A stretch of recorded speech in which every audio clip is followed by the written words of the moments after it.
Romanos, no capítulo 13, versículos 8 e 9, diz assim: A ninguém fiqueis devendo coisa alguma, exceto o amor com que vos ameis uns aos outros, pois quem ama o próximo tem cumprido a lei. Mas a pergunta é, de que lei estamos falando? Para compreender isso, iremos estudar o texto de Deuteronômio 5, que irá nos ajudar a compreender o que é a lei de Deus. Após saírem do Egito, atravessarem o Mar Vermelho e chegarem até o Monte Sinai, ou Horebe, os israelitas viram ali uma manifestação de Deus na forma de fenômenos da natureza. Fogo, trevas, nuvens, escuridão. Foi incrível e assustador. Ali, Deus propôs um acordo, um pacto, uma aliança com seu povo. Ele lhes daria a terra e proteção. E eles, por sua vez, responderiam a essa manifestação do amor de Deus com lealdade. Mas como essa lealdade seria demonstrada? Através da obediência à vontade de Deus, traduzida em uma legislação intermediada por Moisés. Esse conjunto de leis de origem divina faria de Israel uma nação justa e próspera. Eis aí a resposta para a pergunta que fizemos inicialmente: o que é a lei de Deus? Deus sempre manteve a sua palavra, mas o povo rapidamente quebrou a sua parte do acordo. Por serem rebeldes e não confiarem no Senhor, aquela primeira geração que saíra do Egito foi condenada a morrer no deserto.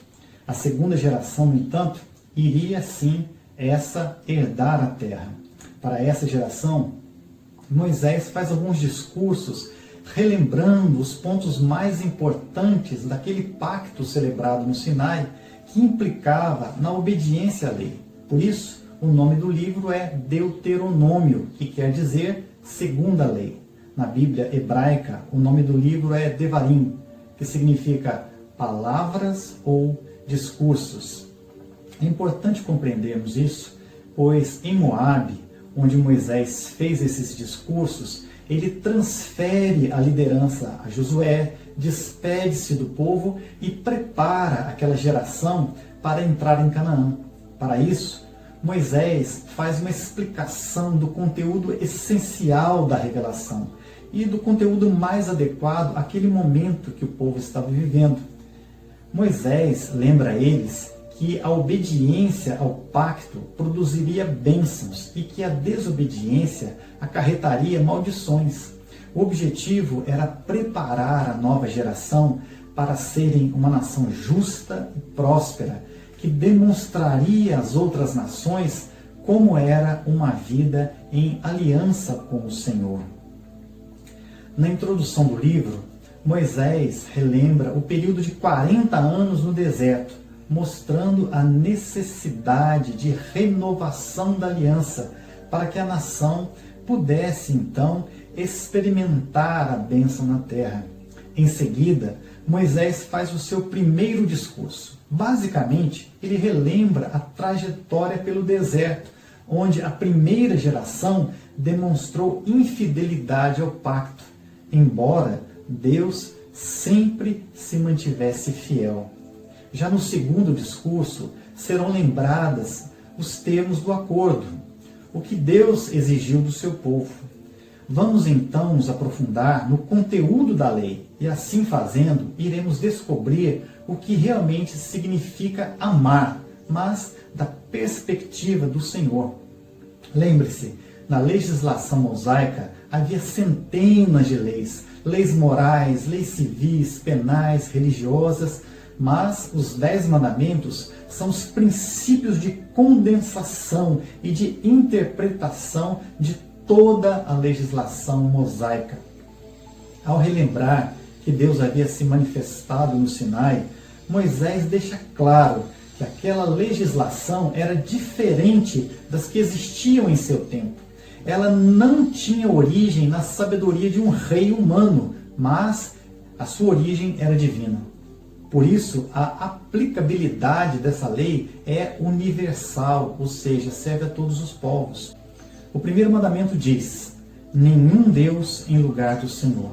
Diferente dos supostos deuses das nações que deveriam ser buscados, agradados, para que em vez de pragas trouxessem bênçãos, o Deus de Israel toma a iniciativa e vem em busca do seu povo e se compromete por meio de uma aliança. Nos lembra Jesus dizendo: não foram vocês que me escolheram, eu escolhi a vós outros. O segundo mandamento diz que nenhuma imagem deve ser feita ou adorada. A criação, ou seja, a matéria, ela não é habitada por forças mágicas ou entidades que possam ser controladas, manipuladas ou apaziguadas. Tudo foi criado pelo Senhor. É Ele quem administra toda a criação e Ele está presente nela. No entanto, Ele é maior do que a criação, ou seja, Deus não está contido nela. No terceiro mandamento, aprendemos que não se deve tomar o nome do Senhor em vão. O nome é mais do que uma palavra escrita, é o caráter de alguém e tudo que ele construiu. Portanto, não se deve usar o nome de Deus ou a religião para manipular as pessoas. Jesus deixou isso muito claro quando ele expulsa os vendilhões do templo. O quarto mandamento diz que o Shabá deve ser guardado. E dizemos aqui Shabá e não sábado, porque o Shabá é o 7º dia do calendário judaico e não do nosso, que é o calendário gregoriano. Santificar esse dia é tirar da esfera do normal, do ordinário, é tornar especial. Há uma ordem para trabalhar e uma ordem para descansar. Trabalhar para viver e não viver para trabalhar. O descanso de familiares, estrangeiros, escravos e até animais demonstra a função social dessa importante instituição que se baseia na memória de que Deus tirou o seu povo escravizado do Egito.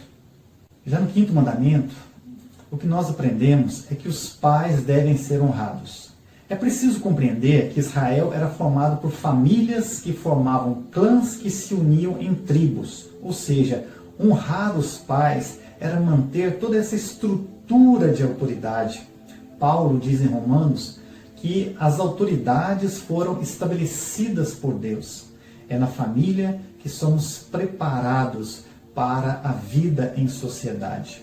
O sexto mandamento nos diz que não se pode assassinar. E aqui dizemos assassinar e não matar, porque o exército de Israel podia guerrear e, consequentemente, matar. Os juízes também podiam condenar a pena de morte naqueles dias. Entretanto, tirar a vida de alguém por ódio era um crime contra Deus e contra toda a sociedade. É por isso que Jesus nos ensina que quem tem ódio no coração já assassinou. O sétimo mandamento nos ensina que não se pode cometer adultério. A defesa da família, na forma da proibição do adultério, é um absoluto. No Antigo Oriente Próximo, defendia-se o direito do marido. No Decálogo, valoriza-se a mulher ao estabelecer o adultério como um pecado contra Deus e contra a comunidade. No Sermão do Monte, Jesus ensina que o adultério tem início nos pensamentos. É por isso que as uniões são seladas no cartório, celebradas na igreja, mas elas são mantidas no coração. O oitavo mandamento diz que não se pode roubar. A terra era do Senhor, que a cedia para as famílias. O respeito à propriedade alheia e a honestidade nas relações comerciais e trabalhistas não estavam ligadas ao conflito de classes. Tratava-se de fidelidade ao verdadeiro proprietário. Roubar de alguém é tirar a bênção que Deus deu a essa pessoa. O nono mandamento diz que não se pode testemunhar falsamente.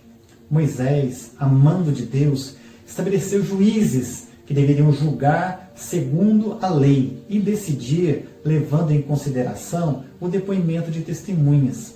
Os juízes não deveriam ser parciais e nem aceitar suborno. As autoridades são estabelecidas por Deus e por ele serão julgadas, pois o enfraquecimento do sistema de justiça, ele corrompe não só o indivíduo, mas toda a sociedade. O último mandamento diz que não se pode cobiçar. A cobiça em relação à família do próximo, às suas posses e propriedades, é a manifestação de um coração enfermo pela insatisfação, pela incredulidade e incapacidade de apreciar o que Deus nos deu. Tal rebeldia e incredulidade impediu que a primeira geração entrasse na Terra Prometida. Bem, esses 10 mandamentos, portanto, são o resumo de centenas de leis dadas por Moisés. Jesus e Paulo nos ensinaram que o amor é o cumprimento de toda a lei, pois quem ama não pratica o mal contra o próximo. Que fique muito claro, no entanto, que o amor é uma forma de compromisso, de aliança, um pacto entre pessoas. Amor não é mero sentimento, mas comprometimento que gera responsabilidades mútuas e sociais. Inicialmente, aprendemos que o amor é direcionado em primeiro lugar a Deus, quando reconhecemos que Ele é o Criador soberano a quem devemos lealdade e em quem devemos confiar e nunca tentar manipular. A princípio, amamos porque fomos amados. A iniciativa de amar e pagar o preço desse amor é de Deus. Foi Ele quem resgatou Israel do Egito. Foi Ele quem enviou o próprio Filho para pagar pelos nossos pecados, para que possamos ser habitados pelo Espírito Santo. Em seguida, devemos aprender que amar é refrear a nossa vontade, o nosso ímpeto, os nossos impulsos, quando esses podem causar mal ao nosso semelhante. O amor, portanto, não é livre vazão de sentimentos. Antes, amar é refrear a si mesmo, é negar a si mesmo. Quem ama, assim como Deus, se compromete, paga o preço. Para se construir uma família, criar filhos, estabelecer uma sociedade, fundar uma empresa, trabalhar na administração pública, para tudo isso é preciso ter ética que procede dos mandamentos de Deus, que procede do amor. Deus entrou em aliança com Israel no Sinai, assim como Ele entra em aliança conosco por meio de Jesus. Ele de graça nos dá o seu amor eterno e nós respondemos com lealdade e obediência à lei do amor. O amor regula os nossos relacionamentos com o Senhor e com o nosso próximo. Para encerrar, então, voltamos ao texto de Romanos, que diz: quem ama o próximo tem cumprido a lei. Pois isto, não adulterarás, não matarás, não furtarás, não cobiçarás, e se há qualquer outro mandamento, tudo nesta palavra se resume: amarás o teu próximo como a ti mesmo. O amor não pratica o mal contra o próximo, de sorte que o cumprimento da lei é o amor.